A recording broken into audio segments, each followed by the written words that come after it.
माननीय मुख्यमंत्री देवेंद्र फडणवीसजींनी मला महसूल खात्याची जबाबदारी दिल्यानंतर या राज्यामध्ये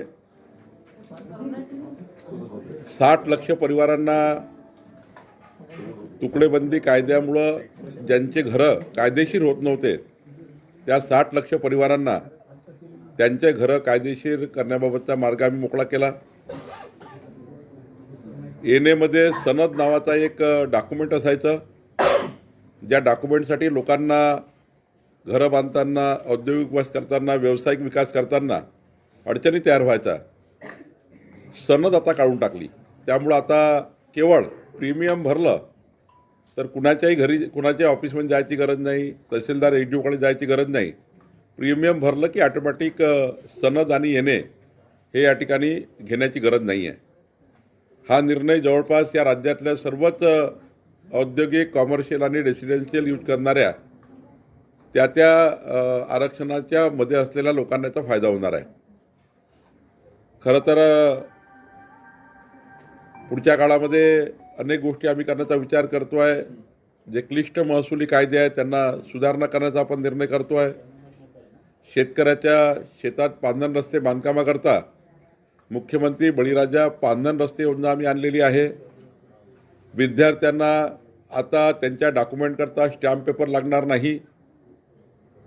कुठलंही डॉक्युमेंट काढताना विद्यार्थ्यांना caste certificate, validity certificate, domicile certificate कुठलंही डॉक्युमेंट कुठलाही त्या ठिकाणी स्टॅम्प पेपर लागणार नाही।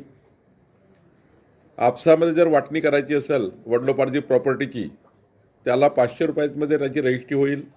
त्याला मुद्रांक शुल्क किंवा कुठलीही स्टॅम्प ड्युटी लागणार नाही। असे 38 निर्णय आमच्या खात्याने घेतलेले आहे। खरं तर एक महसूल विभागामध्ये जनतेच्या मालमत्तेचं रक्षण करण्याची जबाबदारी या खात्याची आहे। त्यामुळं जे सरकारी जागेवर लोक बसलेले आहेत त्या लोकांना 2011 पूर्वी जे लोक ज्या जागेवर बसले आहेत त्यांना त्याच ठिकाणी पट्टेवाटप करून त्यांना घरं देण्याची योजना आपण करतो आहे। सोबतच विदर्भातील झुडपी जंगल जागेमध्ये 2 लाख परिवार होते, त्या परिवारांना त्या घरांचं प्रोटेक्शन मिळण्याकरता, त्या घरांचे पट्टेवाटप करण्याकरता सुप्रीम कोर्टमध्ये आम्ही गेलो। सुप्रीम कोर्टकडून मान्यता मिळाली। आता 2 लाख घरं हे कायदेशीर होणार आहे। असे अनेक निर्णय म्हणजे जर महसूल खात्याचा विचार घेतला, म्हणजे महसूल खात्याचा पूर्ण आपण वर्षभराचा हा प्रवास बघितला तर मला वाटतं 3 ते 4 कोटी नागरिकांना वेगवेगळ्या पद्धतीने त्यांच्या मालमत्तेबद्दलचे जे अनेक वर्ष राज्य सरकारकडे विषय प्रलंबित होते, जवळपास 4 कोटी लोकांना आम्ही वेगवेगळ्या योजनेतनं या ठिकाणी लाभ पोहोचवण्याचा आम्ही या ठिकाणी प्रयत्न केला आहे। मला वाटतं आमचं सरकार, देवेंद्र फडणवीसचं सरकार हे विकसित महाराष्ट्राकरता काम आम्ही करतो आहे। आणि मला विश्वास आहे की पुढच्या काळात महसूल खातं हे राज्यातलं तर आपलं अग्रगण्य खातं आपण करूच, पण देशामध्ये या ठिकाणी ज्या काही आधुनिकीकरण आहे त्या आधुनिकीकरण स्वीकारून या ठिकाणी आम्ही पुढे जाऊ। महत्त्वाचं आधुनिकीकरण आम्ही मोजणी खात्यामध्ये करतो आहे। जे मोजणी खातं 1.5 2 महिने शेतकऱ्याची मोजणी होत नाही, त्या मोजणीबद्दल त्या ठिकाणी एक नवीन आधुनिकीकरण आणून डेटा सेंटरच्या माध्यमातून, GIS सेंटरच्या माध्यमातून आंध्र प्रदेश, कर्नाटकमध्ये ज्या पद्धतीने आधी मोजणी मग रजिस्ट्री मग त्या ठिकाणी फेरफार, हा जो अत्यंत महत्त्वाचा बदल अनेक राज्यांनी केला आहे।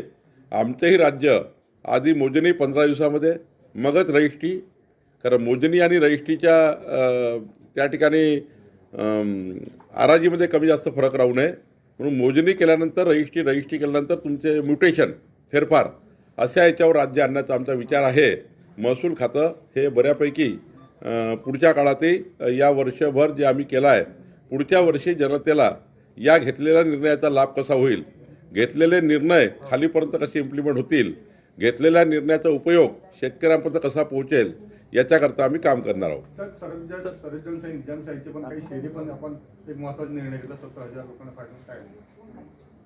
मराठवाड्यामध्ये 70,000 परिवार असे होते ज्यामध्ये निजामकालीन नाव त्यांच्या जमिनीवर होते। परवाच्या जो आपण त्या ठिकाणी सभागृहामध्ये कायदा आणला त्यामध्ये मदतमासमध्ये ज्या जमिनी होत्या त्या जमिनीला आता आपण फ्री होल्ड केला। एकही पैसा न घेता 70,000 परिवाराच्या जमिनी म्हणजे घरं राजुरा शहर ज्यावर आहे, तर राजुरा शहर सर्व शहर हे निजामाच्या जागेवर आहे. असे अनेक शहरं आहेत, त्या ठिकाणी अनेक गावं आहेत, नांदेडमध्ये आहेत, मराठवाड्यात आहे. त्या सर्व घरांची आता प्रॉपर्टी फ्रीहोल्ड केली आणि ही घरं त्या जे लोक त्या घरी राहतात त्यांच्या नावाने करून देण्याचा निर्णय महसूल खात्याने केला आहे. सर, पिंपरी चिंचवडमध्ये दोन्ही राष्ट्रवादी एकत्र येऊन लढत आहे. भाजपचं काय स्टँड असणार आहे?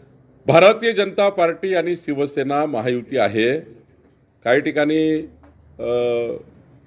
राज्यामध्ये वेगवेगळ्या पद्धतीने महायुती ऑपरेट होत आहे, पण भाजपा शिवसेनेचं एकमत झालं आहे.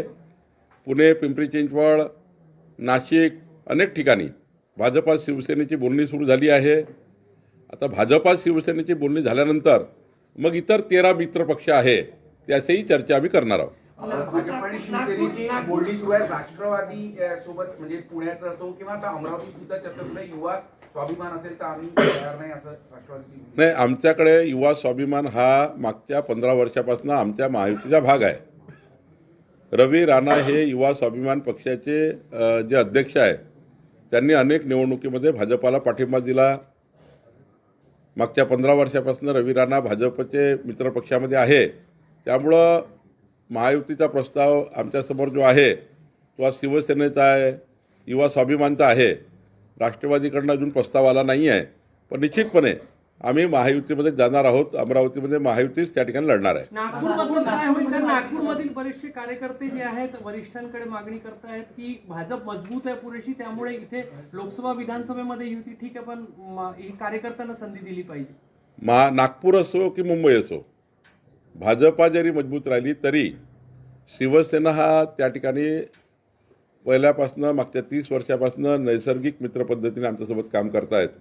त्यामुळं जिथे शिवसेना मजबूत आहे तिथे भाजपाला, आणि जिथं भाजपा मजबूत आहे तिथे शिवसेनेला.